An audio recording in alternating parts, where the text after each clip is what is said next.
places like Indiana.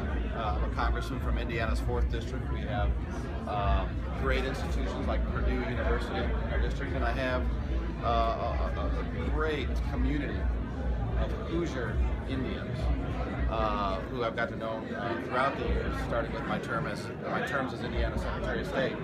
And so we brought a whole contingent of Hoosier Indians out to see Prime Minister Modi and hear what I expect to be just an excellent message about free markets, about the beautiful nature, really, of capitalism, and how that raises the condition of everyone who participates in it.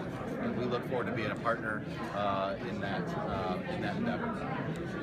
Something like this has never happened before to this, right. So how do you guys react at our best citizens, the most productive, the most family-loving, the most symbolic and representative of what we call Hoosier common sense and Hoosier values. So I'm just pleased to be able to represent Indiana and the Hoosier Indian community here today. But what do you feel, such an event happening at the Madison Square Garden with such a huge venue never happened in the history? Well, like I said a couple times now, I'm from Indiana, so this is huge. It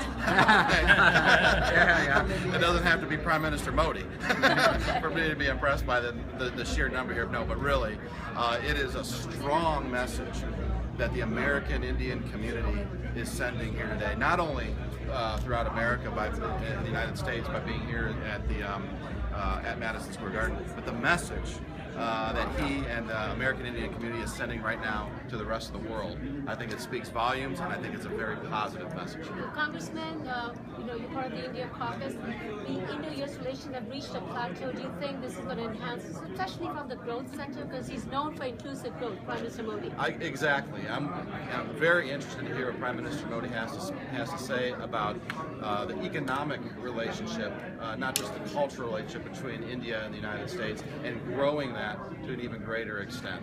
I think both countries have a lot to learn from each other, have a lot to gain from each other, and I think at the end of the day, the United States and India share the same values. Culturally, work ethic, caring for our own families, growing our children's rural environment that we know. What do you think is the future of both the countries as partners? My hope is that both countries continue to be and grow to be superpowers for purposes of good. Congressman, President Obama is hosting a dinner for Prime Minister Modi. What are your expectations at that point? Well, I certainly don't speak for President Obama, but he certainly is, of course, the leader of our country, and I welcome that interaction. I think more of that needs to occur, and not only at the presidential level and prime minister level, but at all levels. And so that's what brings me here today. I'm leaving, Sunday is kind of reserved for me and my family, my wife Kathy and our 2 kids. This is so important to Indiana and Hoosiers in Indiana and Indian Hoosiers that I'm spending the day here with Prime Minister Modi. And I hope that sent just a little bit of a message as well of how interested we are in growing our relationship. Thank you guys very much. Appreciate it. Go for India!